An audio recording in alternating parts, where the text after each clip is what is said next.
हाँ, जय जोहार भैया। नमस्कार, आओ आओ।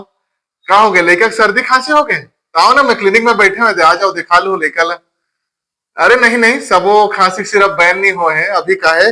सरकार के जांच समिति की रिपोर्ट आ है। वो एक कोल्ड ड्रिप नामक कंपनी हरे जेकर दवाई में प्रॉब्लम रही से, वैसे भी वो कंपनी दवाई ले लिखो। ओमा का हो रही से, दवाई मन ठीक रही से, क्लोरफेनिरेमिन फिनाइलेफ्रिन मन तो ठीक हरे, सर्दी खांसी मिल दे जाते। का होते ओमा जो विलायक मिला रही ना, डाइथिलीन ग्लाइकोल, वो ज्यादा मात्रा में मिल गई से।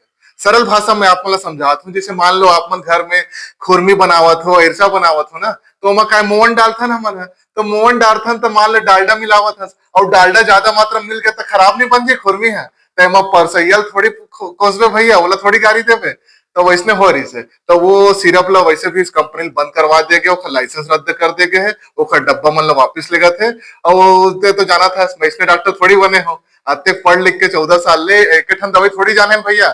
हम मतलब सर्दी खांसी कईयो ठन दवाई पता है। ते आना भाई, ऐसने धूप में थोड़ी ना बाल सफेद करे हो, वैसे थोड़ा बहुत सफेद हो ही गए। लेना लेना आओ मोर क्लिनिक के पता बता तो आप मन आओ, पहुंचो। मैं हाँ इधर बैठे हूँ, ठीक है। धन्यवाद।